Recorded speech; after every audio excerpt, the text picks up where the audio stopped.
So এই view ব্যবসায়ীরা আশা করেছিল যে 5 আগস্টের পরে যে প্যারিসে বসে আছে, যে আপনি যদি খেয়াল করেন, ইতিহাস যদি জানেন, ইরানে যে বিপ্লব হয়েছিল, খোমেনি কিন্তু প্যারিস থেকে সেই বিপ্লব সংগঠিত করেছিল। হ্যাঁ, তো এই প্যারিস থেকে তখন তাকে প্লেন পাঠিয়ে নিয়ে আসা হলো, রাস্তায় যে আসলো একদম বাহাবা পেল।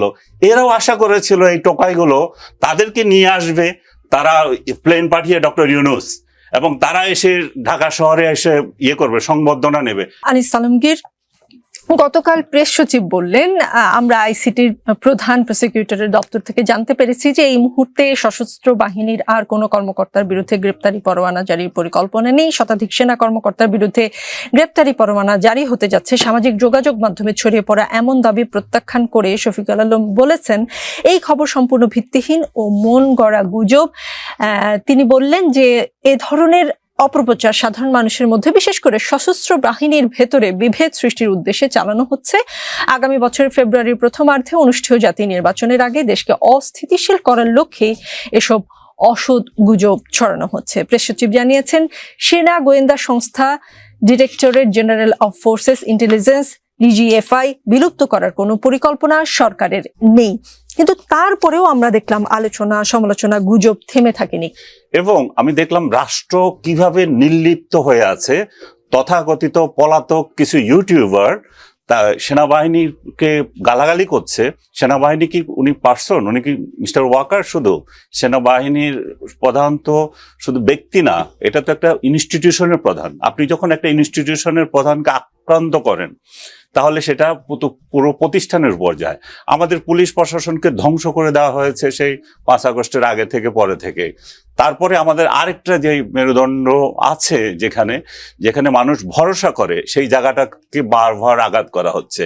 এই বিদেশি অনুচররা বাংলাদেশকে কেন নত করতে চায়, সেটা হচ্ছে একটা বড় প্রশ্ন। এই প্রশ্নের হচ্ছে যে রাষ্ট্র এখানে কি করেছে? রাষ্ট্র কমপ্লিট নিশ্চুপ ছিল। রাষ্ট্র আসলে কি করতে পারে? রাষ্ট্র কি করতে পারে না? রাষ্ট্র প্রথম যে কাজটা করতে পারে, এই সমস্ত পলাতক ইউটিউবারদের চ্যানেল বন্ধ করতে পারে। রাষ্ট্র সেটা করে নেই।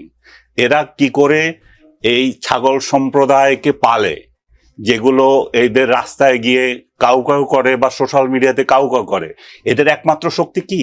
2-4টা ফলোয়ার। আপনি যখন চ্যানেল বন্ধ করবেন, ভারত সহ বিভিন্ন দেশে, আমেরিকাতেও আছে, আপনি যখন এমন কিছু কন্টেন্ট তৈরি করছেন যেটা রাষ্ট্রের জন্য বিশৃঙ্খলা তৈরি করছে, সেটা আমি করি, যেই করুক আপনি করেন, চ্যানেল বন্ধ করতে হবে। কারণ এটা আপনি এই স্বাধীনতা কাউকে দেয় নাই যে আপনার যা ইচ্ছা তাকে গালি দিবেন। আপনি রাষ্ট্রপতিকে গালি দেবেন, আপনি প্রধানমন্ত্রী উপদেষ্টাকে গালি দেবেন, আপনি বিভিন্ন রাজনৈতিক দলের নেতাদেরকে গালি দেবেন, আপনি আমাকে গালি দিবেন, উনাকে গালি দিবেন, রুমিনকে গালি দিবেন। আপনার যা ইচ্ছা যখন ইচ্ছা আপনি তখন আমার মা মাসি ধরে গালাগালি করতে পারেন। তা রাষ্ট্র সেটা দিয়েছে, রাষ্ট্র এটাকে এনকারেজ করেছে। রাষ্ট্রর যে শফিক সাহেব এখন প্রশ্ন তুলেছেন, শফিক সাহেবরা শফিককেও গালি দিয়েছে। তাহলে রাষ্ট্র কি এগুলো প্রিভেন্ট করার কোনো ব্যবস্থা নিয়েছে? নেয় নাই। কারণ হচ্ছে যে দিয়ে দিয়েছে, ওনারা বিপ্লব করেছে। ওনারা আশা করেছিল যে আমরা শেখ হাসিনার বিরুদ্ধে আন্দোলন করেছি। শেখ হাসিনার আন্দোলন কিসে? শেখ হাসিনার বিরুদ্ধে আন্দোলন তো করে নাই, বিষোদ্গার করেছে আর কিছু অপপ্রচার করেছে। শেখ হাসিনার বিরুদ্ধে যদি আন্দোলন করে থাকে, যারা দেশে আছে, যারা রাজপথে আছে, যারা সংগ্রাম করছে, যারা রক্ত দিয়েছে, তারা করেছে। এরা করেছে এদের ভিউ ব্যবসা। সো এই ভিউ ব্যবসায়ীরা আশা করেছিল যে 5 আগস্টের পরে যে প্যারিসে বসে আছে, যে আপনি যদি খেয়াল করেন, ইতিহাস যদি জানেন, ইরানে যে বিপ্লব হয়েছিল, খোমেনি কিন্তু প্যারিস থেকে সেই বিপ্লব সংগঠিত করেছিল। হ্যাঁ, তো এই প্যারিস থেকে তখন তাকে প্লেন পাঠিয়ে নিয়ে আসা হলো, রাস্তায় যে আসলো একদম বাহাবা পেল। এরাও আশা করেছিল এই টোকাইগুলো তাদেরকে নিয়ে আসবে, তারা প্লেন পাঠিয়ে ডক্টর ইউনূস, এবং তারা এসে ঢাকা শহরে এসে করবে, সংবর্ধনা নেবে। কিন্তু ডক্টর ইউনূস এদেরকে পুছে না, এদেরকে তোয়াক্কা করে নাই।